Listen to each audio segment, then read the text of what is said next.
Good afternoon, everyone, here for another episode of College Blitz here on FTSN, FTN Extra.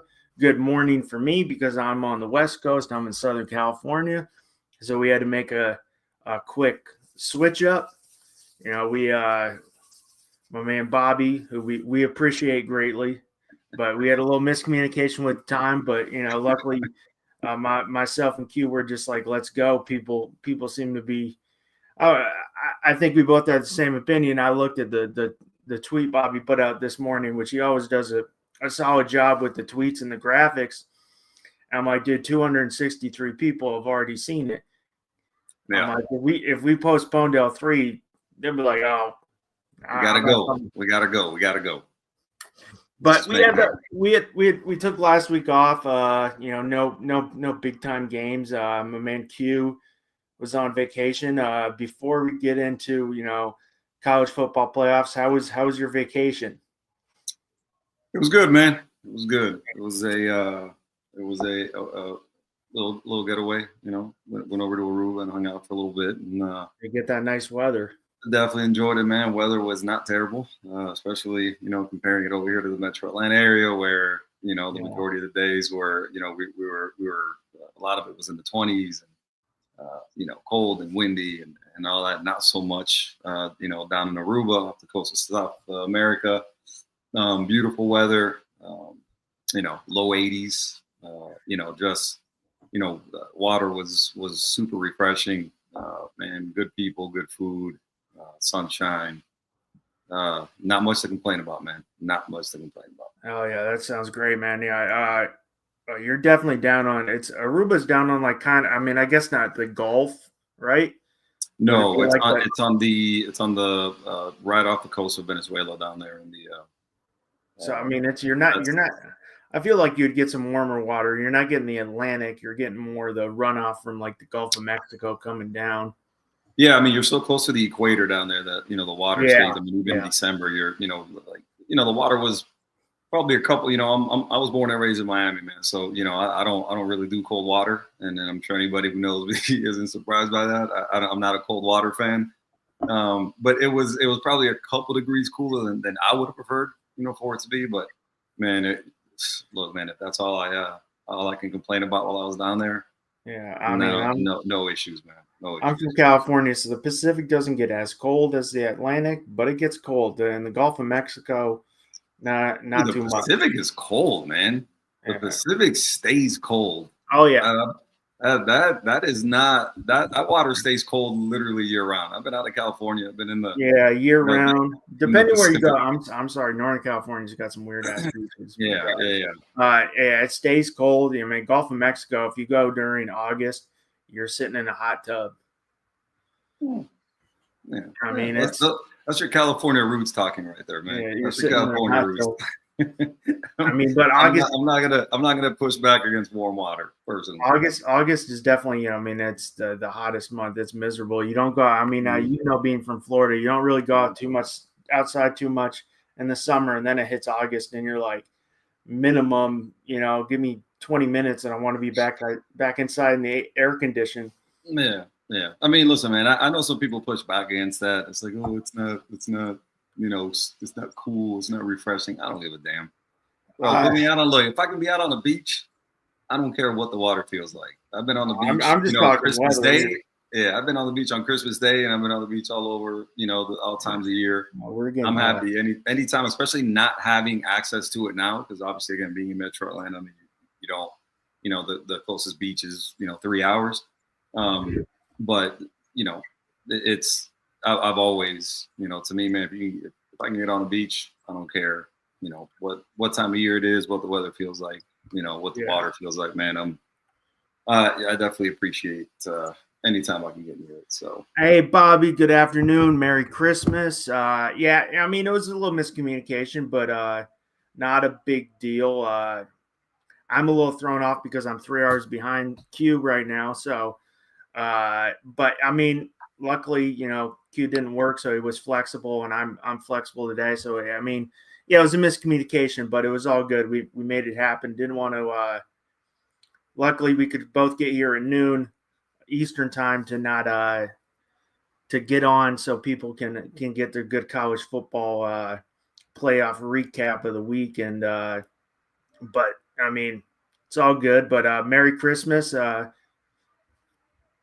It happens all the time, so it's not a big deal. Oh yeah. We had our 4 games.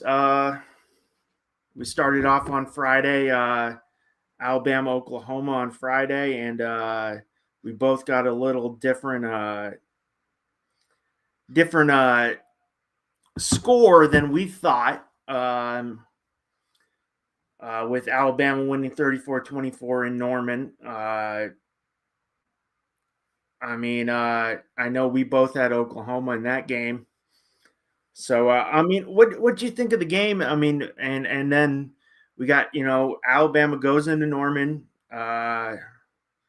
Definitely Oklahoma made some mistakes. I thought Oklahoma had it, made some mistakes. Definitely the offense scored more points than I thought. But what'd you think of Alabama and going forward? How they played this game? How Alabama is going forward? They're going to be at the Rose Bowl. That's going to be packed. Those SEC fans, they travel well when they play Indiana in the Rose Bowl. But on Friday night we had that only game. What'd you think of Alabama? Going into Norman, winning that game.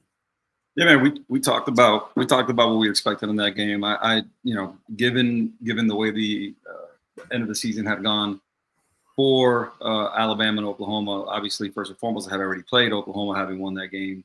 I wasn't a huge fan of seeing a rematch in terms of the second time around.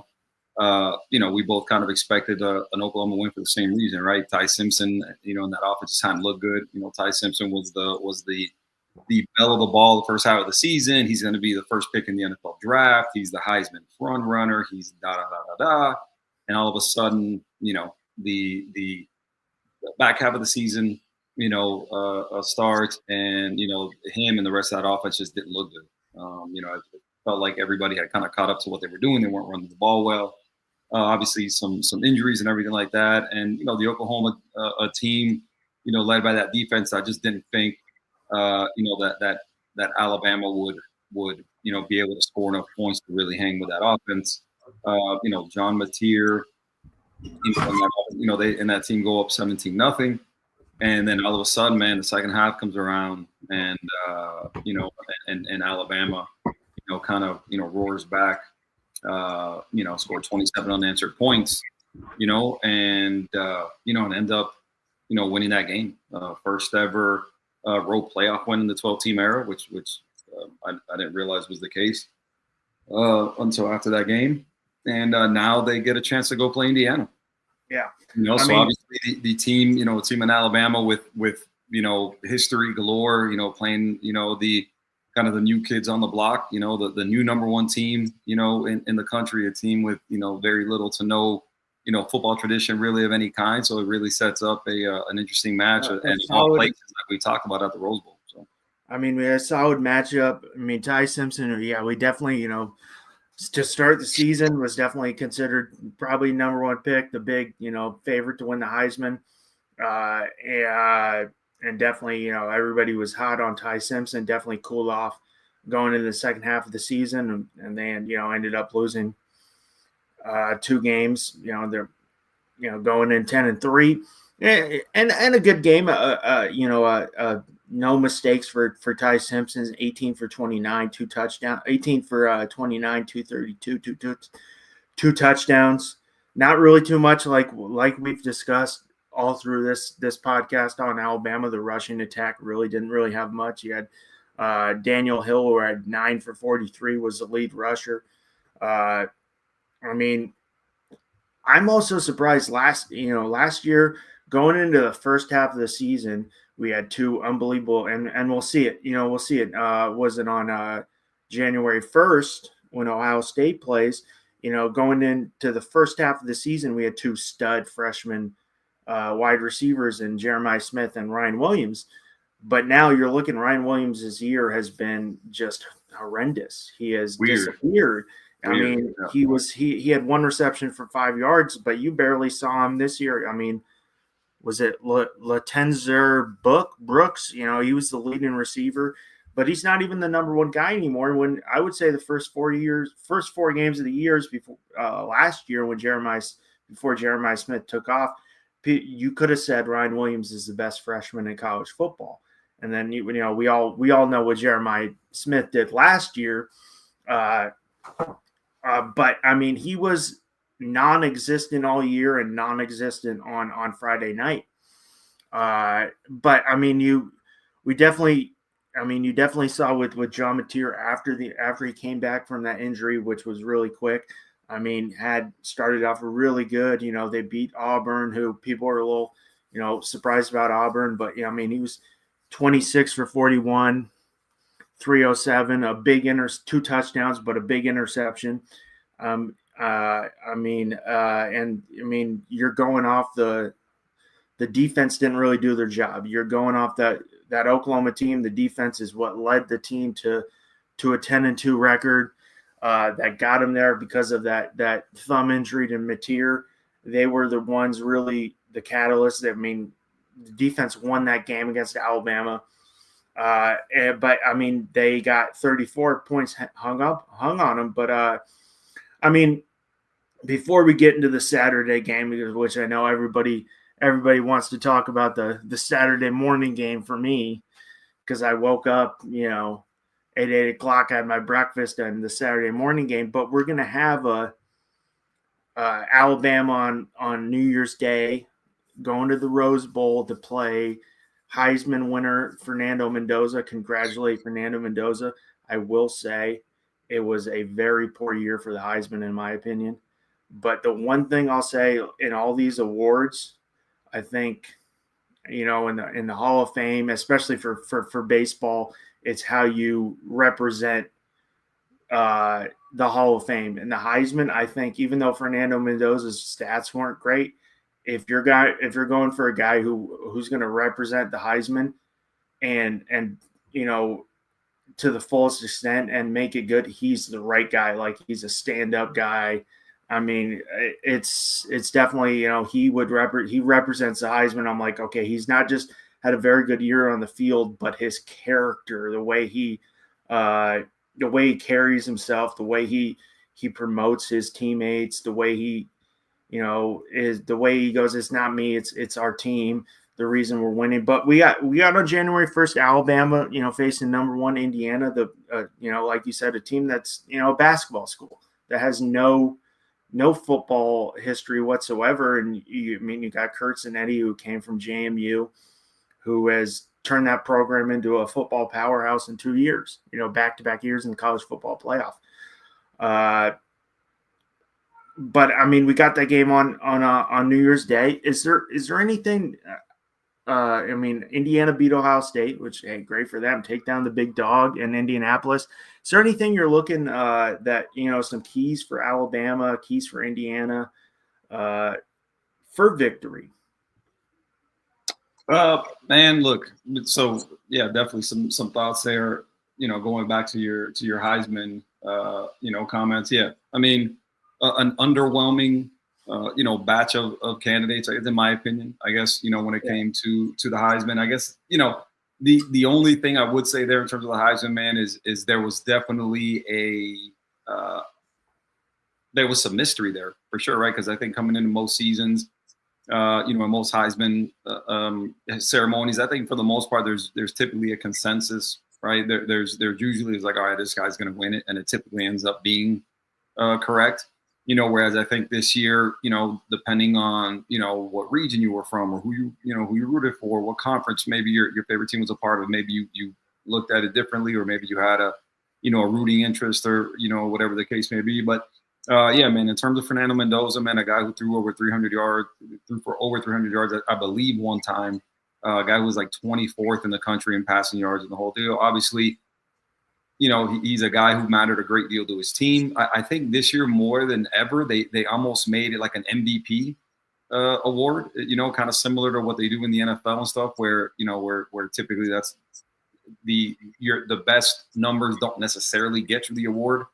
I think in college, right, if you're the quarterback or essentially if you're the quarterback of the number one team, typically it's just, it's essentially, a runaway.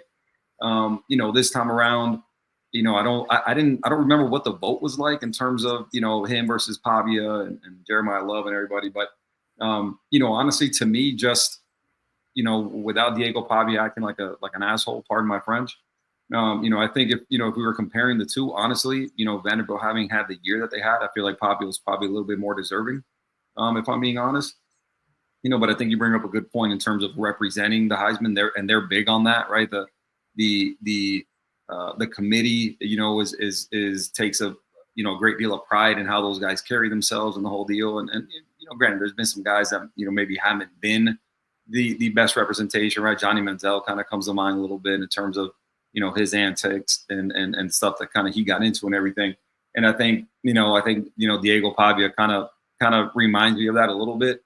And then you see what he was acting like afterwards and everything like that. And so, I saw a lot of people kind of commenting and they were glad that, either they didn't vote for him or the people that did vote for him were having second thoughts and wish they could have changed their pick. But a guy like Fernando Mendoza, man, who does everything right, you listen to the kid talk, man, he's the guy is, if you're looking for, again, physical traits aside and talent and the whole deal, when you're looking at just what that position entails, it doesn't get much better than that guy, man. A guy who, was not a highly recruited kid by any stretch of the imagination, right? More of a mathlete than an athlete, early on in his career. And for those who don't know, he was committed to Yale, I believe, and then kind of 11th hour commits to Cal and then transfers to Indiana and the whole deal. And so, again, man, the guy's super well spoken, eloquent, thanks everybody, doesn't take any of the credit, for himself, obviously credits his teammates and his coaches and the whole deal. So it doesn't get much better than that, man. Again, no matter what you think he projects to, at the next level, in terms of being a Heisman winner, representing the trophy and the committee the right way, man, you're not going to get anything better than Fernando Mendoza, man. So, yeah, definitely. So definitely congrats to him. In terms of now moving on to Alabama, I think it's really an interesting contrast, man, because you look at what, Alabama has traditionally been, and what Indiana has traditionally been, and you're looking at it, and I haven't seen a spread of the game. I know I saw the Miami-Ohio State spread. I think they had Ohio State -9. I haven't seen what the Indiana-Alabama game is like, but I'm really interested to see now, are we going to get versus Indiana, are we going to get the Alabama we saw kind of roar back and win that game against Oklahoma, where everything is, oh man, the offense is fixed and, and so on and so forth. And, Oklahoma couldn't run the right. Cause remember, before it's like Alabama, they've been getting run on. They haven't been able to stop they not only have they not, they've been getting run on and haven't been able to run the ball, I should say. Right. And so when you're looking at a team like Indiana, with a prolific offense, it kind of makes you wonder, okay, is this something that Alabama is going to be able to contend with and everything? And then, on the other side of the token, what is Indiana going to do against this offense? So again, man, I think for a lot of reasons, man, there's a lot of cool storylines, with this game. I don't know which way I'm leaning just yet, to be totally honest with you. Right now, if you made me put money on it, I would go Indiana just because I think they're the better team. I think they've shown that throughout the year. They beat, who everybody assumed was the best team in Ohio State in the Big Ten title game. And so, I think it's a really interesting game, man. I think it's a really interesting game for a lot of different reasons. But right now, if you made me put money on the game, I would for sure, neutral field, everything. I'm going Indiana. I just think they're a more complete team. They've been the more consistent team throughout the year. Mendoza having won the Heisman, right? I mean, he's again part of that consistency they've showed all year. They're really good, at skill positions. They can run the ball and everything. So, again, we'll see if the Indiana team we get, for that game is going to be the same one we saw we get the Alabama team that we get in that game is going to be the same one that we saw kind of, roar back against Oklahoma, or if they revert back to, what they showed the majority of the second half of the season. I mean, and yeah, Fernando Mendoza is definitely, his stats aren't there, but the impact he has on that offense. I mean, only 6 interceptions on the year, which is great because I mean the Alabama defense is good. Indiana defense is phenomenal. You take down what everybody thought, like you said, the best team in college football was with Ohio State. Maybe Ohio State was just like whatever. We win. Great. We lose. We're still getting a top 4 seed either way. It was a win-win for both those teams because there was no way Ohio State or Indiana weren't getting the bye. But I mean, and you brought up the skill positions. I mean, they got a good running attack there with Hemby and Black, and then their 2 wide receivers with Cooper and was it Elijah Sarrett? Surratt, are very good, and it'll be interesting. I do lean Indiana because of the experience they have with Fernando Mendoza. Of him being a starting quarterback and being in situations like this, yes, coming from the Pac-12, but he still has played a lot of college football games where Ty Simpson is not. Now, I will say it's going to be a heavy Alabama crowd. I've been to the Rose Bowl with University of Georgia. I think Alabama travels. I don't push back on that. I'd probably go 65% Alabama, 65 to 75% Alabama fans. Yeah. When I went to Oklahoma, Georgia, it was probably 70-30 Georgia fans. And it was like here and the Georgia, everywhere else was just Georgia. I mean, like SEC fans, and they travel. I mean, I think I know a lot of people who went to University of Indiana from Indiana are going to the game. My sister's disappointed because she was going to, if Oklahoma won, was going to go to the Rose Bowl. But I'm with you that I like the experience of Fernando Mendoza with a lot of games under his belt. He has shown this year he doesn't get rattled. He didn't get rattled after he got just killed on the first play of the game at Ohio State, and he popped back up.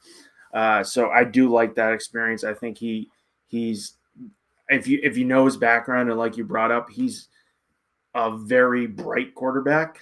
I mean, is cerebrally there. I think he can handle the pressure. I would lean to Indiana because of that, but also their defense, one of the better defenses in college football, definitely. So I'm with you on that, but I mean, I don't know. It's Alabama.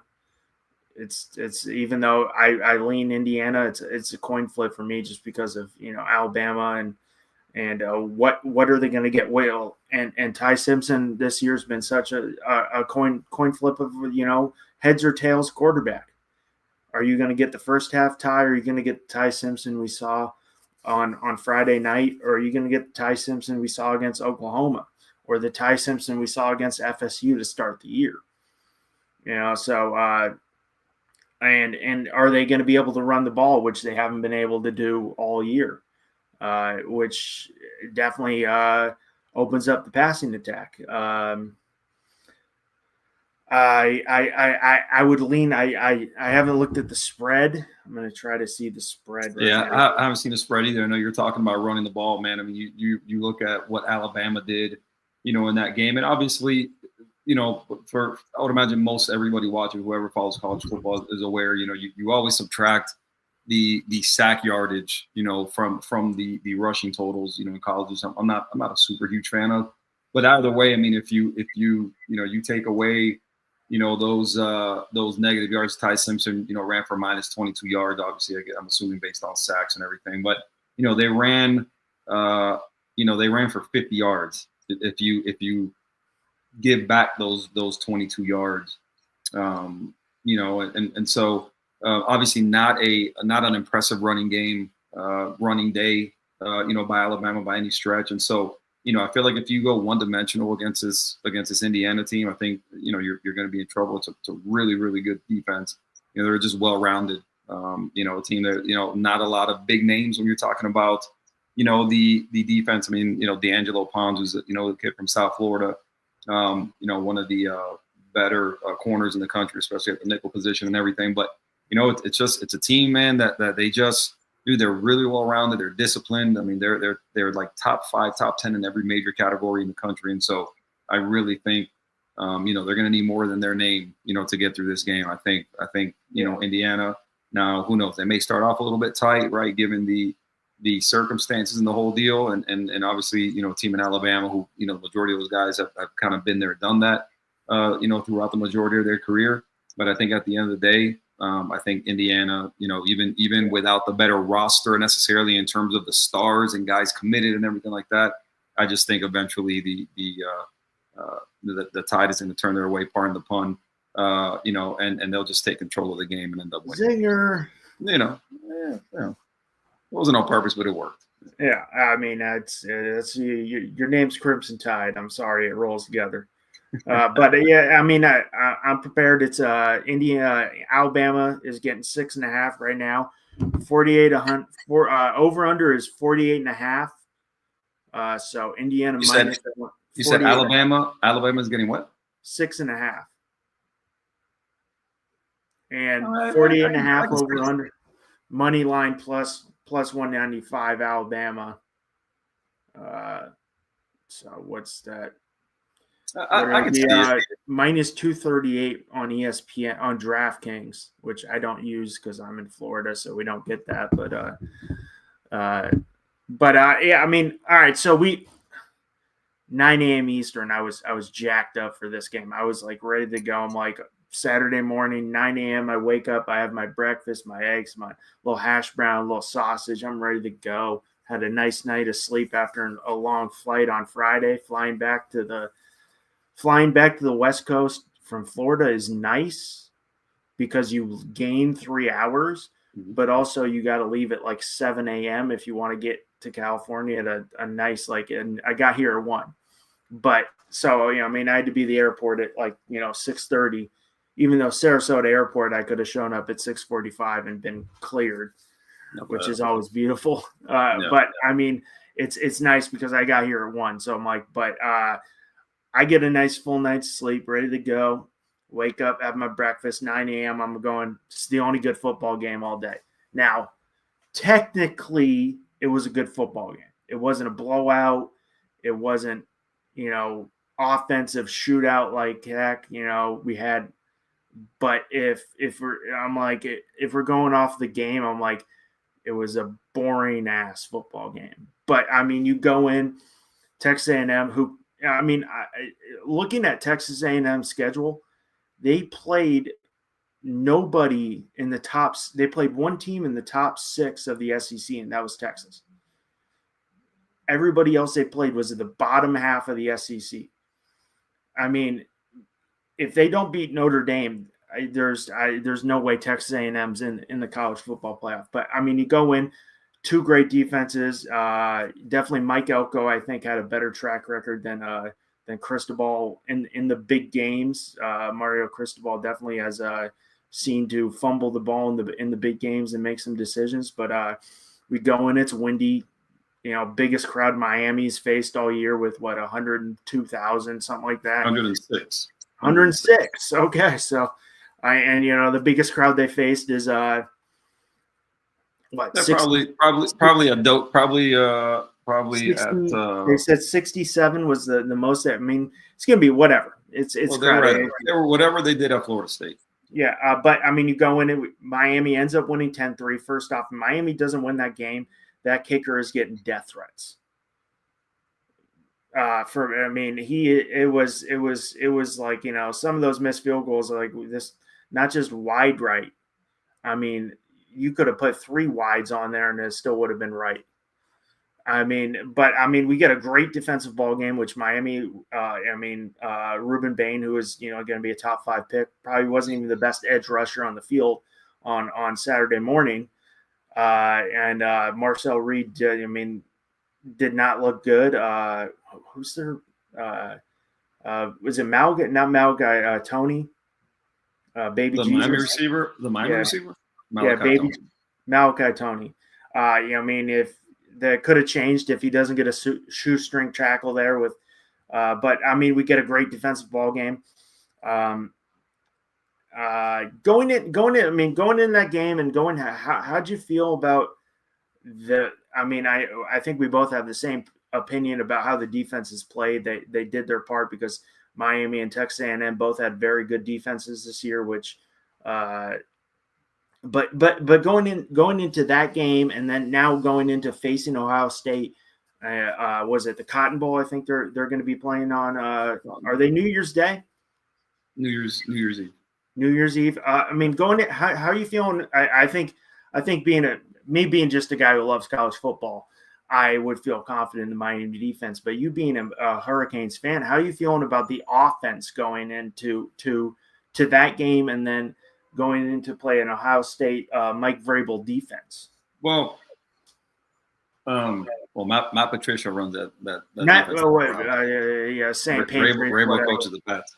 Yeah. Well, listen, to start off the day, I'm going to rewind back to No. We want to go back to the game. Yeah. Where I threw a little much at you, but yeah. Morning of, I was stressed out. I had left work, a little tired, and as you can imagine, if you have any idea of the people that I associate with, or that I am friends with, or that I work with, or everything, I'm getting the texts, and I'm getting sent commentary from different podcasts and from different networks, and everybody hammering home all of these points about the SEC, and I'm getting everybody regurgitating all the garbage that I hear from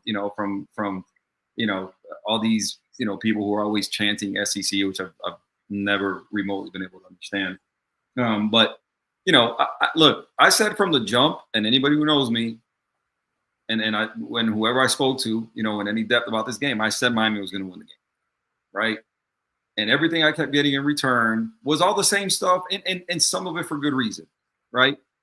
If you want to start with Mario Cristobal, right? And I know you mentioned stuff about him, and big games and the whole deal. Let's not forget that he has coached at more than Miami. He was at Oregon, right? I mean, yeah. He won some conference titles, won a Rose Bowl, went to Ohio State, won a game. So I think we tend to forget what his history was pre-Miami, right? And granted, he hasn't been. He was a coach at Florida International University. He rebuilt that program that was the worst program in the country, when he got to it, and obviously went there and built a respectable program. They fired him, way too early and put way too much blame on him after he had basically built that program when they were playing out of like a shed, in Sweetwater, Florida. Shout out to anybody down in Miami, obviously familiar with that area. And then you look at, what he did at Oregon, and how well he did there. And again, winning conference titles, winning Rose Bowl, beating good teams. Obviously not the start that you wanted at Miami, but that seems like a long time ago now, right? I mean, every single year they've gotten better, and now you're looking at them, and they went on the road and won a playoff game, right? And so everything I kept hearing was like, oh, they've never blah blah blah blah blah, and they don't know what playing in the road, on the road at an SEC, blah blah blah. The thing I kept missing about the commentary is flipping the page and looking at A&M, right? That's what I was never hearing throughout all this discourse and all these points that people were trying to make. Everything was about Miami. And again, if we're being honest, Texas A&M has very little football history to speak of, right? So granted, I know that in terms of clicks, Miami was the A side of this particular matchup. Let's not get it twisted. Let's not pretend that wasn't the case. I don't give a damn where A&M plays and how big their stadium is. They're the B side in this thing. If we're referencing boxing matches and the characters involved, right? So let's not pretend that's not the case, right? But everything I kept hearing was like Carson Beck can't this, and Miami can't that, and they never played in da-da-da. And I was waiting to hear first of all, what has Mike Elko done at Texas A&M? So somebody tell me that. What's Mike Elko done at Texas A&M? Did I miss that? Did I miss like he was coming in with all these trophies on his trophy case that he had won like a million different things? No, it's not the case. Marcel Reed, who ultimately everybody was saying was gonna more than likely wet the bed because he has done that before, throughout the season, ended up coming true. Not a lot, not that many people, were really bringing that up, right? Everybody's like, oh, Texas A&M, da da da. Right, have you seen Marcel Reed play this year? Like, Marcel, it's the Marcel Reed roller coaster, right? And he's kind of similar to to me, he kind of reminds me of Cade Klubnik in that when you play UT San Antonio, when you play some bottom feeding SEC team, then yeah, he does great. He throws for 1,000,000 yards, runs for 1,000,000 yards, throws for 96 touchdowns and the whole deal. But then you look at what he's done against anybody who's decent, right? And then you start hearing the O-lineman chirping the whole deal. And I'm sitting here wondering, I'm going, have you guys not watched Miami's defense play? Like, have you guys not watched what they've done? Right. And so, the whole time to me, I'm like, you know what? I'm cool with it. Let them believe that Miami's no threat. Let them believe that there's some big home nobody can ever win, at Kyle Field. And, and so to me, watching this thing, you're going, all these stats, and I'm looking at the A&M O-line that they average like 30, 35 plus starts, per man, and they are this big, and the blocking trophy that I think Trey Zune won or whatever it is the best O-line, I'm like, okay. Only giving up 12 sacks throughout the season. Cool. Giving up the least amount of tackles for loss, in the country throughout the season. Cool. Okay. You know what? Now you got to line it up against what a lot of people think could be, the best D-line in the country. Definitely the best defensive end tandem in the country, right? I know what Texas Tech has and everything like that, which, Romello Height and David Bailey and the whole deal. Cool. I get that. I would take the Miami guys. Maybe I'm biased, but again, we see what they did. Akeem Mesidor by himself had 11 pressures, right? They sacked Marcel Reese 7 times. He had been sacked 12 times the entire season, right? Oh, he's going to run and they're not going to be able to. All right, cool. All right. You take away his yardage from their running total. And I think as a team, they ran for something like 60 yards or something like that. So, again, man, all these advantages, all these built-in excuses that, that people had about, why one thing was going to happen or why the other thing was going to happen. Oh, Cristobal is going to blah, blah, blah, blah. And where are we at? Where's all the commentary? Now look at what happened. Right. And so, again, man, I will definitely push back on the fact, and I know I was getting, your text, you were saying it was a boring game.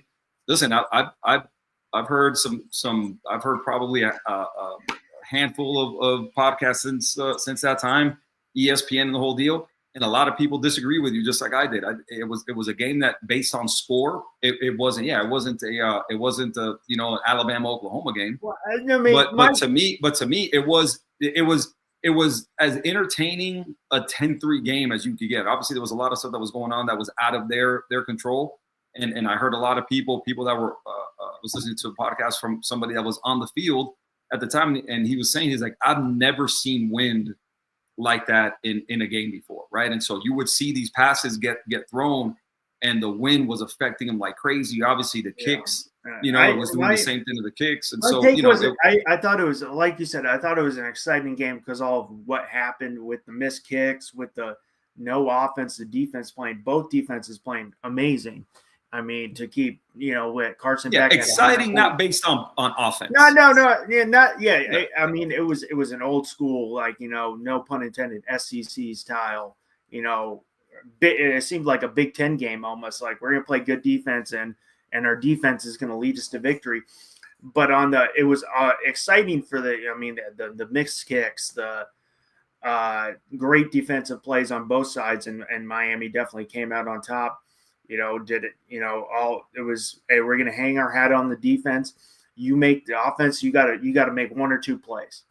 And they ended up making they ended up getting a touchdown that put them over the top, but the defense, was phenomenal. But leading into this Cotton Bowl, now we're going to see Arvell Reese from Ohio State, who is could be a top 5 pick and probably will. And then you're going to see Ruben Bain, who's probably, both these guys could be the number 1 pick in the draft.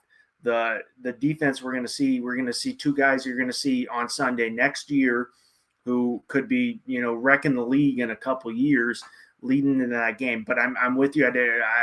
On the offensive front, I thought it was like, oh, I wish it was like, I don't need a massive shootout. I'm like, I like to see defense. I like defense. I'm like, I don't need to see a 48-45 game. I'm like, give me someone make a freaking stop, which they did. But I'm the thing about the type of game, and again, kind of going back to the Miami perspective from it. Listen, we've seen Miami throughout the year win handily, right? I mean, they beat up on some people, right? They won some close games. They've done it scoring a lot of points, right? And now you look at for their first ever playoff appearance, first ever playoff win coming on the road, they did a lot of stuff now that you have to really look at and go, for a team that maybe, a lot of people, the 10th seed, the last team in and all this and that, maybe a lot of people were baby, because again, I saw most of the projections had Texas A&M winning the game, right? For the most part. And so now you're looking at the way this team, the way they're built, the personnel that they have, right? And now with the confidence of having won this game, right? And to me, I think they're in a great place. I think they're in a great spot in terms of, listen, man, by and large, I think you're kind of playing with house money at this point, even though I think they're going to want to go into that game, and have a good showing and obviously, do their best given the opponent, given the arena, and the whole deal. Obviously, they're not going to go in there going, whatever happens. And they're going to go out and try and win this game. But I think they're built in a way that when you look at, for example, Ohio State having played Indiana having beat Ohio State, when you're looking at the way Indiana beat Ohio State, Indiana is not as good in the way they beat Ohio State as Miami is, right? I mean, you're looking at Miami with better talent on the D line. You're looking at them with, in my opinion, even and I don't know what the yards look like in terms of like running game, compared to the other team's running game. But when you look at Miami lines up hat on a hat, all right, in terms of their O-line, they get their hands on you, and with that stable of running backs, with Mark Fletcher and Gerard Pringle and the whole deal, you sprinkle in some Malachi Tony and the whole deal. Listen, if you can discount Miami, you can discount Miami all you want. I'm not. I've never no, you as in anybody. No, you as in anybody. I mean, you brought up. I mean, Carson Beck, definitely couldn't get it done, and that's a Carson Beck we saw at Georgia, and why the Georgia fans, not just the money factor of him leaving, but they didn't want Carson Beck. He didn't do his job. We saw the Carson Beck we saw because, like you brought up, Mark Fletcher definitely set up that Miami team on offense to score a lot of points, and Carson Beck didn't do his job, only 103. But with that rushing attack, with Mark Fletcher, went for 17 for 172, you'd think there'd be more points. But, I mean, he was gashing that defense. And, yes, the wind played a very big factor in that game. Maybe not on, was it his third missed kick? But that one on was it going into the halftime where it was just, that the wind played a massive factor. So, I mean, that could have changed. You saw the flag. I remember watching the game, and you saw right as the flag shifted, so did the ball. Like, literally, it was immediate. Right as the flag shifted, so did the ball. I was hearing like Bob Euchre, like in my head there. He's like, wide right. Yeah, just a bit outside. Yeah. I mean, that could definitely. To talk to your point, sorry to interrupt you. To your point, in terms of the kicks, one of the kicks, I think during that particular, just that little stretch right there, the one that hit the left upright, if I'm not mistaken, what I think he ended up doing there was I think he accounted for the wind. I guess what he thought the wind was going to be doing. And I think that's what kind of got him to shank it because, listen, Carter Davis has been good the entire year. He's been good the entire year. They've had no issue with him, whether on kickoff, on field goals, everything like that. Like he's been really good. And I think obviously, again, the wind affected both kickers. But I think with that particular one, just that one kick, I don't think that one was wind as much as he was guessing. He overcalculated. Exactly. He was guessing what that wind was going to do. He anticipated what the wind was going to do. If you both know, if you visited Texas or visited anywhere where there's not a lot of trees and it's very flat, because Texas is a lot flatter, the wind will shift from minute to minute. It could be blowing 20 miles, 30 miles one way. Next, 5 minutes later, you're going for a kick and it's down to 10, but then 2 minutes later, it's whipping around again. It can. It was doing that. It was definitely doing that for sure. Because again, man, I was listening to a lot of people that were saying literally the way they verbalized it was like I've seen stronger wind, but I've never seen wind swirl like the way it was swirling. On the other side with Texas A&M, I mean, yes, they had the block kick, and then they changed their kicker, who you're not in a good situation. They changed your kicker after that block kick, to a guy who's a 61% made kicks. So it's definitely, I mean, and you brought up Marcel Reed, who didn't do his job. He was what was he at? He had 2 picks, or I mean, he had 3 turnovers with 237 passing, but 2 interceptions. You can't have that in a 10-3 ball game. But it's definitely, like you brought up, it's, you're going to have the class and Carson Beck going into the Cotton Bowl. I think they're the Cotton Bowl, correct? Yeah, they'll be in the Cotton Bowl. He's going to have to make some big plays. Now, the rushing attack for Miami with Mark Fletcher, who really set up Miami, it could have been a big blowout if it wasn't so windy, because he was definitely gashing that Texas A&M defense, which has been so good this year. But I mean, going in that game, we saw Ohio State what they did. They did against Indiana. Yes, a tough game, but I mean, that defense is phenomenal with Matt Patricia. I said Mike Vrabel. He says they're both Patriots. They're both Patriots at the end of the day. One played, one coached. But I mean, going to that Cotton Bowl game, we all know what Ohio State has on the outside with Carnell Tate and Jeremiah Smith. How are we feeling going into that game with how the offense looked against with Texas A&M? The defense from the defense from Miami last year, I will say the recruiting Miami did this year, from the defense we saw last year to the defense we saw this year, and Miami is leaps and bounds better. I mean, as great as Carson Beck is, I wonder what Cam Ward would have done with that defense.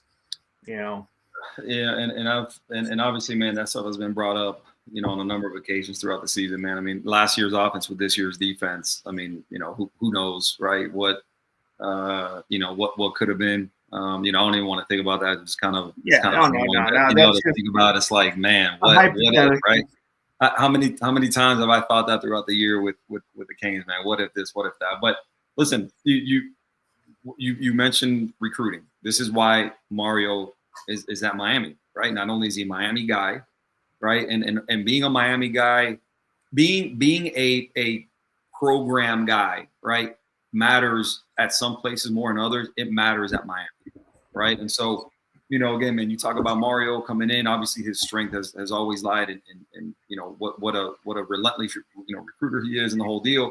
And so I think being where they're at this year, man, is really kind of a culmination of what his vision was for the program. He's a guy who, obviously, rightfully so at times has definitely taken some slack from the fan base and the whole deal, which, again, man, some of the stuff, obviously, totally understandable, right? But you're looking at now, kind of where they turn the corner, and high school recruiting has aligned with the portal, right? And if you follow Mario Cristobal, that the basis of what he does is always going to be high school recruiting, right? Like we talked about, high school recruiting is like the draft, right? And in the NFL, you win with what? You win through the draft. You draft and develop. That's how you win in the NFL. In high school, you look at in college, you look at your best teams, and by and large, right, with a couple exceptions here and there, obviously Texas Tech being the very obvious one, you recruit well, develop, you supplement through the portal, and that tends to be, how you that's a blueprint for winning, right? And so a Mario team is always going to be built through high school recruiting. He's obviously mastered, the portal also, man, the guys that he's brought in this year, right? You look at, the impact that the recruits have, or I'm sorry, that the portal guys have had, especially when you're looking, on the defense side of the ball, with a guy like Keontae Scott, obviously, who's been big. Xavier Lucas has been really good. Zachariah Poyser, Mo Torre, so on and so forth, right? But you look at the where you make your money on defense, and it's the D-line, and all those guys, with the exception of David Blade, those guys are all, Akeem Mesidor, was a guy they brought in from West Virginia also, but Marquise Lightfoot, you got your obviously, Ruben Bain and so on and so forth, right? On offense, you've got some portal guys and everything. So it's a really good mix of high school recruiting, portal, young guys, experienced guys. And I really do think, man, they have this thing rolling in the right direction. I think you're looking at, what this team has done, I think they're going to be a destination. I think once the portal opens, I think, you're going to see, I would imagine you're going to see, a pretty good portal haul. I would imagine quarterback has to be at the very top of that position. I don't know that the guys that they have in the stable right now are ready to take over, for a team that I would imagine next year the expectation is going to be the playoff again and a deep run in the playoffs. So, again, man, they've got to roll in the right direction. NIL is obviously aligned and obviously, competitive when it comes to, to the money side of things. And so, man, there's just a lot to like. There's a lot to like. And just the way they're doing it is something that I feel is sustainable, right? It's not just flash in the pan guy, let's hit the portal heavy, and ignore high school recruiting, essentially kind of like Florida State has done, and it's really cost them here, recently. And again, things are heading in the right direction. They nailed the defensive hire with Corey Heatherman, a system. And when you hear people talk about it, it's simple for the players, complicated for the opponent, with, obviously, which is what you want, making them think and making them, think it's one thing when it's really the other. And so, again, man, the vibes are good. The results obviously on the field are lining up after, those two losses where I think a lot of people were kind of down on the team and Mario kind of in general. But again, man, look at this game again. Perfect example, right? They won when what? They really, Malachi Toney, had been, elite for them, the entire season. He fumbles, right? Didn't really play a great game. They by and large kind of took him away. Carson Beck didn't throw for a bunch of yards. But what happened? They went into halftime. They adjusted when I thought, and I think a lot of people thought the same thing, why are we not running the ball more? Because I think that's where the advantage came. Second half came around. Everything, aligned. They started running the ball down their throats because with A&M, they were athletic guys on the D-line, but they weren't big guys. I don't think they held up well at the point of attack, and they've shown that, and they showed it again against Miami. They lined up, ran the ball, and they won in kind of an ugly way in a defensive, type of struggle. And again, man, I think you have to be confident, man. You have to be confident if you're a coach. You have to be confident if you're, a player, that you can go into a game and win, ugly. You can win a defensive battle, and that's probably what they're going to have on their hands come New Year's Eve against Ohio State. 100%. I don't know if you saw this, but the last 5 years of the Heisman and 4 out of the last 5 Heisman winners have all been in the Pac-12. The only world, with Caleb Williams, with Fernando Mendoza, with Jaden Daniels, I think it might have been 4. Maybe I'm wrong. And then you had Cam Ward, who was a runner-up, all in the Pac-12. Talk about the Pac-12 fumble in the bag. They ruined it, man. Pac-12 had it dissolved after essentially the best year they've ever had. That year, I saw. I was like, the best year you had Oregon, who was just missed the 14. You had Washington, who ended up making the championship game, and Arizona State was up and coming. Arizona was kind of up and coming. Washington State was decent. Washington, Oregon, USC, Oregon State had actually had a good year that year. I don't know. I like the Oregon State hire. I really like the Oregon State hire. Was it? It's the Alabama guy. Oh, he was the co-OC and assistant head coach, right? Yeah. I can't remember what his name is, but he was the assistant OC for them. Yeah, young guy.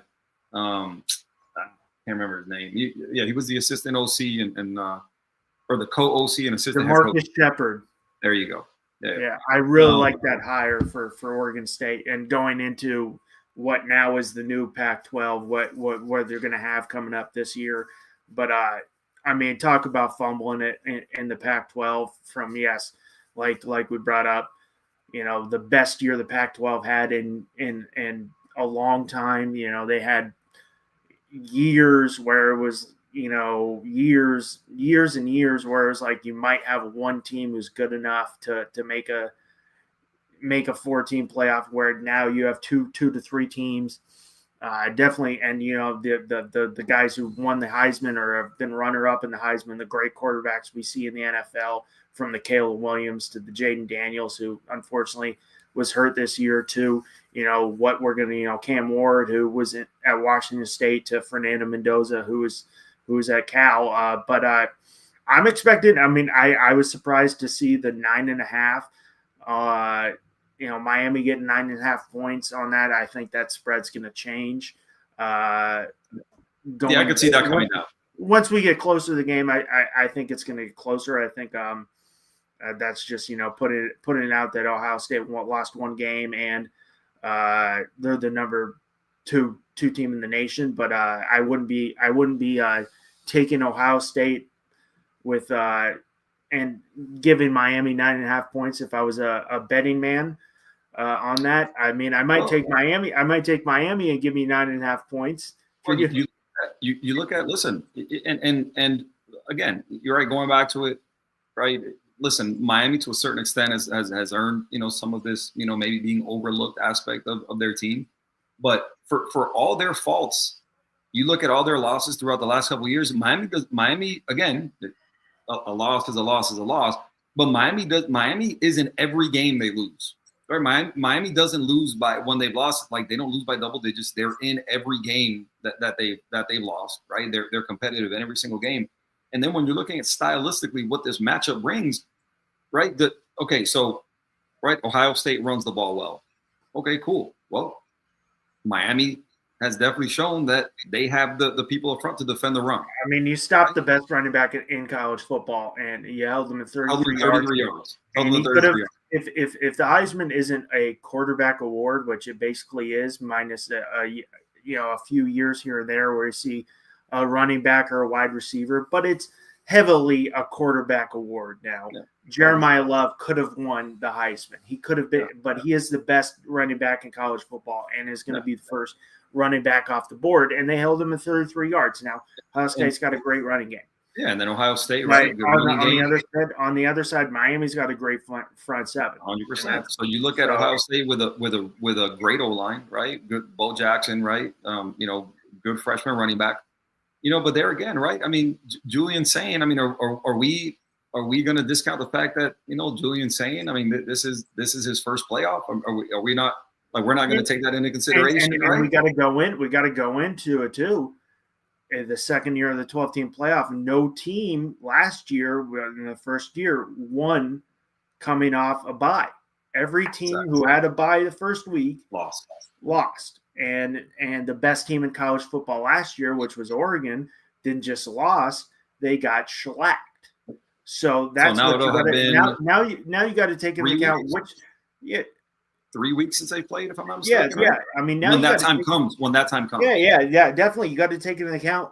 And I think what we're kind of seeing with the conference title game, which I'm not the biggest fan of the 12th team, but I want to stay at the 12th team because if you saw last year, there wasn't 12 teams good enough to make the college football playoff. Now this year, if the committee goes back and fixes some things, because we all saw what happened in Saturday afternoon, that we did have 12 to 4 teams who were good enough to play in the college football playoff. But like in last year's case, you might have had 10 teams. I mean, it was just a year-to-year base. So, I mean, I know I like the 12. I think they'll probably go to 16. But my issue is, if we keep on getting more and more teams in the college football playoff, are we diluting the system and getting teams just into the playoff just because they were a top 16 team, but have they earned it? We're just starting to throw more games, which is great,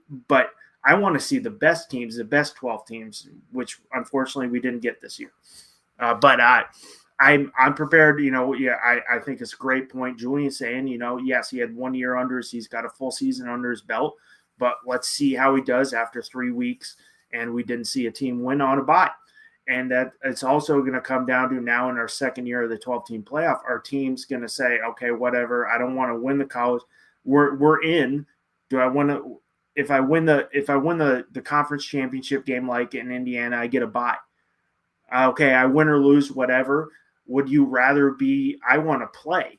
I want to get my guys ready instead of 3 weeks of playing 7-on-7 football and playing your team. Do I want to go out there and play the game? And because Miami's going to be geared up, and Alabama's going to be geared up. They've played a game. It's gonna. I just. What is the coach's decision on that? It's like, hey, do we want the 3 weeks off to get our guys healthy, or do we want the competition to get out there and play? And in my opinion, I'm like, hey, I'd rather, take my week and a half or 2 weeks off, Miami a little longer, Alabama a little longer, and play a football game to get my guys going instead of, like we saw last year. They had 3 weeks off and, Oregon came out flat. The best offense, one of the best offenses we saw in college football last year, and they came out flat. And we didn't see a team who got we had a 7-8 championship game, which turned out to be a great championship game last year. I think every team, every team and every coaching staff, I think that's going to be such an individual type of feel and such an individual type of choice, that they prefer, right, for their teams, right? If your team is kind of nicked up in the whole deal, obviously you'd a team that's nicked up and maybe like a veteran team, maybe you prefer the rest, and maybe if you're a team that's kind of healthy and on the younger side, maybe you don't want the long layoff, right? So again, I think team to team, I think it's a very just individual type of feel and individual type of choice. I think if you're if you're a team that went out, like Alabama, Miami, and won the first week, I think you're happy you did it, right? Because now you're rolling, right? Now you've been rolling, in it. You got the momentum. You played. You've been in it, exactly. You've experienced a game. You won it on the road, right? You now, if anything, right now there's a benefit of, listen, we already run on the road. Now we get to go to a neutral field and not have to deal with, for example, in the case of Miami, not have to deal with the same crowd, not have to deal with the same weather conditions, right? And so, I would imagine for them, again, from everything I've heard, there's a couple of guys that are kind of nicked up and everything. So I haven't seen and I think it's too early to see an injury report because, we're a little bit, it's the 22nd today. They don't play for 9 days, but, I think probably some guys that now they could use the rest, right? But I think by and large, if you ask Miami and Alabama, I think those guys are ecstatic that they've already played and kind of been able to shake off the jitters and now they know what this feels like. Yeah. And now I think they're ready to go. I mean, and you're going to the Cotton Bowl for Miami and the Rose Bowl for Alabama. So it's not like Ohio State is playing in Indianapolis or something like that, where it's right down the street from Columbus. I mean, not right down, but a lot closer in Miami. Or the Rose Bowl is a far, travel for both teams. Also, I do say this 12-team playoff, I blame the ACC of what we had in the afternoon games, because if they did the right thing, I get it. You got to go off there, but it should have been Virginia and Miami in the ACC championship game. Now, hey, congrats to Duke. You did your job. You won that game. I mean, that's impressive, but still, this is what the ACC set this up, that we saw we saw a rematch. Ole Miss beat Tulane 45-10 in the regular season. We saw a rematch, and I didn't even watch those games. I didn't either. I watched the NFL games. During I was that. I was like, no point. There was nothing to watch. I mean, Ole Miss won 41-10, so Tulane has scored 20 points against Ole Miss in 2 games. James Madison, who, if you didn't watch the game and look at the box score, put up 34 points, lost 51-34, and 509 yards of offense. But a lot of that was garbage time. Yeah. But I mean, we spoke about the Cotton Bowl. I think that's going to be. I think they're all going to be great games. I think the Cotton Bowl, you can't overlook Miami, and that I think that 9.5 is going to come down. I get it. It's Ohio State's definitely going to get points, give up points in that game, just being number 2. But I'm prepared for a great game on that game. Well, and there's also could be some drama if we get 2 teams that win that bracket. That if Miami and Georgia win, we could get some serious drama, which I know a lot of people in your neck of the woods would love to see with Ole Miss playing Georgia. If Georgia wins, it's going to be the Gunnar Stockton Carson Beck show there for the semifinal, which I know a lot of fans, especially in your neck in Georgia there, would love to see, because I know you were start of the year very negative on all the Georgia fans with all the Carson Beck hate. which is rightfully so on sometimes, rightfully and not on the other. But I know they want to back their guy. Yeah, I know everybody wants to see Georgia Miami because that'd be a theater. That'd be. Yeah. I think you start with the initial game, right? Obviously, the first thing that needs to happen there is obviously Miami hold up their end of it and beat Ohio State. Obviously, given what happened the last time Miami was in a position to win a national title, right? Very obviously, But again, kind of going back to what expectations are. Yeah, I just remembered that one. Yeah. What Yeah, exactly. I don't even want to touch on that. But what expectations could be, right, in terms of, or what things could translate from one game to the other. And I understand what Jeremiah Smith and Carnell Tate are. I that's not lost on me. I 100% get it. Right. The best tandem in college football for sure. Yeah. But also, Casey Concepcion and Mario Craver were not the best wide receiver duo in the country, but the best wide receiver duo in the SEC, right? Which makes them probably the second best wide receiver duo in the country, more than likely, right? I mean, if anybody can think of another one, feel free to chime in. But I'm not saying they're better. What I am saying is that the Miami DBs and that system held those guys very much in check. Those are guys that are dynamic guys, and a guy like Casey Concepcion, and they hit him hard a couple times, right, on those punt returns. Loaded him up one, got drilled on another one. They really held him in check throughout the whole game. Mario Craver got loose for one. He's like a 59-yard catch or whatever it is, but outside of that, he didn't do a whole bunch, right? And so, again, when you're looking at, the way they match up, Miami brings a stable of corners that bring with it some size, bring with it some different looks, right? You got Xavier Lucas is a big dude, right? OJ Frederick is a good sized kid.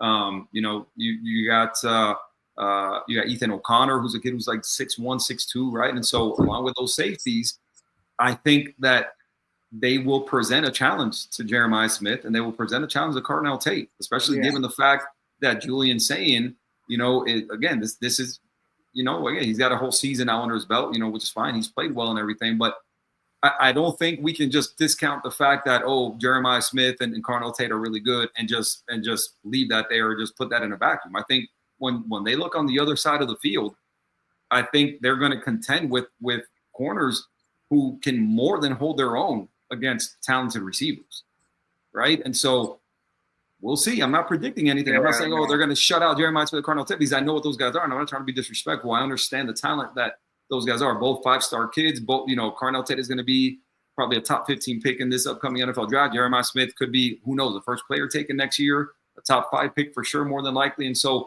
I understand what that looks like, but I also know that those DBs, at Miami are they're no slouches. Those safeties they have over there, again, like Bryce Fitzgerald, I understand what Caleb Downs is. I understand Caleb Downs is going to be a high draft pick, right? But the safeties at Miami are no slouches, right? And they've shown that with the ball in the air, they'll either, 1, pick it off, or 2, hit you. So, not predicting anything. I am simply saying that you can look on the other side of the field and discount what Miami is going to line up with. That's all I'm saying. Should be a great game, but we don't really got to talk about the other two games there against Oregon, JMU, and Ole Miss. But we got in the Orange Bowl, we got Oregon, Texas Tech, the epitome of the NIL transfer portal, and did a phenomenal job winning the Big 12 this year. Oregon, I think Troy Aikman's probably heavily, not just because he's a UCLA guy, but his checkbook also might be rooting against Oregon. We actually don't know which quarterback he was talking about, and if you saw the Troy Aikman, I think I know who he's talking about. I do too, but let's not make it. I'm pretty sure I know who he's talking about. I'm gonna say 99% know who he's talking about, but maybe it's another player, but I think we all know who he's talking about. But Oregon, Dan Lanning finally gets the monkey off his back and gets the win. And we got Oregon, Texas Tech right there on a Thursday morning or Thursday afternoon for wherever you are, 12 local time in Miami. Number 4, Texas Tech against number 5, Oregon. Definitely will be some drama. Will Dante Moore had a great game the other day.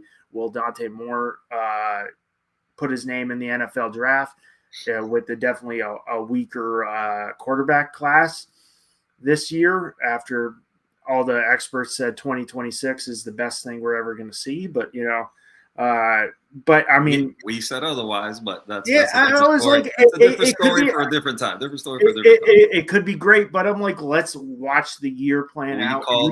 We called BS on that. I was like, now we're seeing 27 is the best thing ever. I'm like, it's all, and I've literally said 7 since 2020. 7 of the first round quarterbacks have been benched, and a number of them are on different teams now and having success. So it's not you don't see Caleb Williams was not great last year with the Bears, and we're seeing a very different Caleb Williams this year. He's gotten it together though. So Bears are looking legit. Yeah, Bears are looking legit, and that was an unbelievable game. I was watching that game.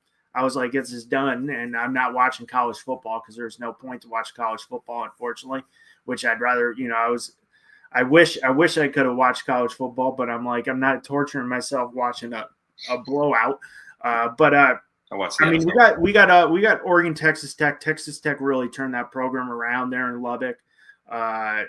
12 Eastern time right there at noon at the Orange Bowl. High-powered offense, I think, on both sides. Definitely Oregon's a little more high-powered than Texas Tech, but Texas Tech no slouch when it comes to offense for sure. But Texas Tech's defense, I think it's Chris Rodriguez? Yeah, the linebacker. Who, everybody's saying he could have been a Heisman guy too. Yeah. Listen, they recognize him. He won the Butkus Award for the top linebacker in the country. So props to him. That defense is legit, man. That defense is legit. I'm interested to see how that offense, comes out and plays. But the defense, man, when you're looking at Rodriguez, when you're looking at, again, Romello Hyde and David Bailey, guys, who are, being paid a ton of money and who definitely, produced like such. That defense, again, man, that defense gets after. That D-line is legit. Again, man, they're the new era of college football personified, right there, right in front of you. Texas Tech, who by and large, again, they've had their moments because they've had some good quarterbacks and everything like that. So they've had some really high-powered offenses. Cliff Kingsbury, they've obviously, Pat Mahomes, and they've had some guys, kind of sprinkled in there in between. Always, run and shoot with Mike Leach and everything like that. Your air raid type systems. Your basketball scores, right? I mean, it's 64 to 58 type games and everything, right? Defense optional. But again, Texas Tech, who we've never really seen, in this position before, right? And again, they've had some okay teams, but the defense that they're playing over there is legit. Props to their head coach, Joey McIntyre, I think is his name. A guy who had a storied high school coaching career in Texas, and was elevated, to head coach, without any, prior college coaching experience, if I'm not mistaken, and who's really taken advantage of this money being spent in Lubbock, and is running a really good program over there, man. Yeah. Seems like people are happy. Texas Tech number 3 in points allowed this year, and number 3 in yards allowed. And Ohio State 213's 1. Texas Tech has 254 yards allowed this year, and then Indiana 257. And Miami's number 4 in sacks, most sacks on defense this year with 41, and will be in that term the top rated. But doing a great job at Texas Tech, and definitely not what we saw.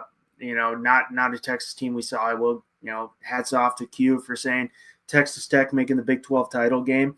I'll give him a props. Hats off for that call. We'll see what Oregon does. I mean, definitely, if it's not the new run, it's the new run and shoot for the last 15, 20 years for sure in Oregon, and they high powered offense. I want to see how Dante Moore does against that defense. I mean, I want to see how Texas Tech does because, I mean, minus BYU, who we all have, our opinions on BYU, they still ended up in the top 15. So you got to give them, you got to say they beat a top two. They won 2 top 15 games, even if you don't feel they were that way. They at the end of the year, they're still in the top 15. But this is by and far the best offense and best team they're going to play at the Orange Bowl in Oregon. So I want to see how they handle it. I'm sorry Utah doesn't do it for me this year. I just didn't do it. I didn't think they were as good as they were getting ranked. So it's by and far the best team they're going to face. See how the defense does. We saw what Texas Tech's defense did both times to BYU, but if we know what Dante Moore is capable of doing, the defense is going to have to lock it down, and I think Texas Tech definitely is going to have to hang their head on the defense this week or next week, excuse me. But we'll see how it is. I'm still expecting a great game there, and see what that spread is for that game. College, that's Oregon's getting 1.5. I mean, Texas really? Tech's getting 1.5. Okay. I was curious to see how that opened up. I wasn't Texas sure who the Tech, favorite was going to be. But it's basically a coin flip. Minus 115 Oregon, minus 105 Texas Tech. So it's a coin flip game. Yeah, I mean for good reason. For good reason. Yeah, very very good reason. It's a pick'em game. Yeah, I mean, but I mean, I'm expecting a great game there. But we're going to the All-State Sugar Bowl, and we've got Georgia coming in at 12-1. And we've got Ole Miss coming into 12-1 with their head coach coaching from his living room. Oh, shoot, he's not there anymore. Nope. I mean, on Ole Miss, we're getting another rematch. They did play Georgia this year and lost 43-35 in Athens. But it's definitely, I know my man Q's had a couple words about Gunnar Stockton, but he's definitely lived up to the hype and played good this year. Losing one game to Alabama, a tough game to Alabama, but has turned it around. I mean, and we're going to get a good SEC game, and we'll see how Pete Golding, correct? Golding, yeah. How he does with his now his second game under his belt there for the Rebels as their head coach. But going in this game, there'll be the last game of the day, 5 p.m. Eastern local time on New Year's Day in the Sugar Bowl. What do you expect for this game? It's interesting, man. This game, obviously, like all of them, I mean, they bring their own sets of interesting storylines. Obviously, Ole Miss, not having Lane Kiffin. But I think, if I'm not mistaken, they're keeping. I think Charlie Weiss Jr. and the rest of the offensive guys, I think, are going to stay on to coach this game also. If I'm not mistaken. I know. Yeah, which I would imagine, if that's the case, that's going to help them, right? Because you don't want to go against a team like Georgia with just brand new everything across your offensive staff. So I think they've got enough talent. On offense to definitely keep it close. I think, Charlie Weiss Jr. still being there, calling the plays and everything, brings them that continuity. And, I think they've got enough defense to make it interesting. I've still got, Georgia winning that game. But again, I think it ends up being, a good game. Obviously, Trinidad Chambliss is a guy who you have to account for. He can run it and throw it. You've got good talent on the outside for Ole Miss. Your running backs are really good and everything. So, again, I think if I would definitely like to see Ole Miss try and establish a running game against Georgia. We'll see how that goes for them. But I've still got. Yeah, I've got. I think at the end, I've got Georgia winning that game. Though. Right now, it's Ole Miss is getting 6.5, minus 250. Georgia plus 205. Ole Miss. On the spread, I'm with you. I think Gunnar Stockton has proved a lot of people wrong this year. He's been able to win the big game. Him having the physical running ability has definitely helped that offense. Definitely has some good receivers on the outside with, Zachariah Branch, who, was considered when he was at USC the best freshman in college football and was a freak. And, you do have, Zachariah Branch, Chris Young, but Zachariah Branch definitely the most with, 744 receiving yards. Definitely helps Trinidad Chambliss had a phenomenal year coming from a D2 Ferris State, who I'm pretty sure they're in the D2 championship. I'm not really up to par on my D2 football, but I did see something like that. But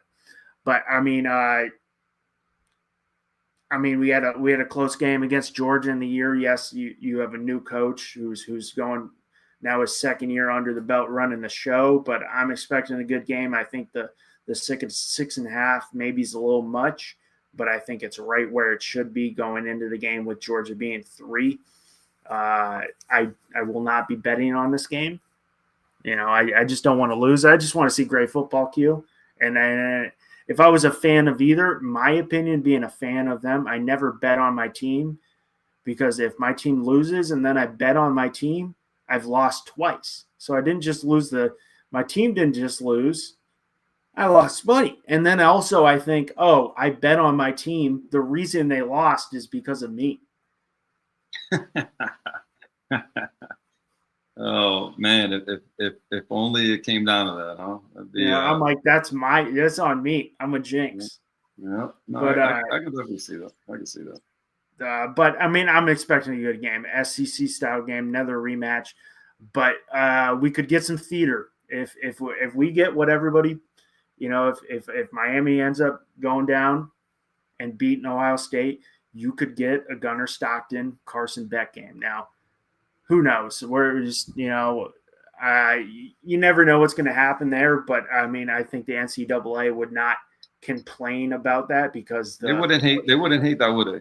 The lead up with the reporters would love that, because there would be storylines for days. There would no be lack of storylines, but you got to play the game first, and I'm expecting 4 great football games. I'm jacked. I think we got the 4 best teams left in college football. Even though Miami is 10, I still think, in my opinion, this year there was 1 through 12. I couldn't tell you who would have won. Now it was 1 through 10 this year, because we did get 2 group of 5 teams. But I could have told you, you could have made a case for, if Notre Dame made it, they could have won it all this year. And I think this is the one of the better fields we've seen in a while, competitive fields that on any given day, most Saturdays, that any team can win. Yes, Ohio State is number 2 playing Miami, but I would not. It would not surprise me if Miami wins the game. They're just, with the talent they have on the defensive side, with the talent they have on the outside with the running back. I wouldn't be surprised if Ole Miss won. Even after losing their head coach, that would not. I wouldn't surprise me, and that would be a kind of another shot to Lane Kiffin. Like, hey, you went to LSU, you just had the best season in Ole Miss history. And now I'm ready for 4 great games, and I'm ready to get on here and talk after the games, and I wish we had more college football and the season didn't go as quick like we've discussed, because it's now it's the bowl games don't even matter, and I'm just like, we've got couple more games. We've got 3 games left, which I'm not happy about, being a guy who just wants to watch college football and great games. But it's gone way too quick for me. Yeah, I wish our very first pod, man. We talked about. That was me. I will say, me and Q. I knew him from jumping on. I knew you. I was like, I watched the NFL Draft podcast Day3, so I'm like. And then Bobby is like, hey, would you do a college? Are you interested in the college show? It's like, my boy Q was on here. So I knew who you were, but we literally met each other 5 minutes before we went on. And it's been, and it's very weird. You know, I'm like, I don't know this guy. You don't know what your chemistry is going to be. So I will say, you know, going into our first year here at College Blitz, it's been good chemistry. But I mean, it's definitely a coin flip. I was like, hey, it's easy because we're both good guys. We love our college football at the end of the day. That's all. We love college football. But I'm like, what if I don't jive with this guy? It could go bad. I met you 5 minutes before. That's what it literally was like, hey, I'm Q. Oh, I'm Russ. Nice to meet you, man. And jump right into it. But it's been easy because we both just love talking college football at the end of the day. We both just, you know. And from the jump, man, you know, again, what we agreed on for sure from the jump is we knew it'd go by quick. You know, and here we are, man. It's December 22nd.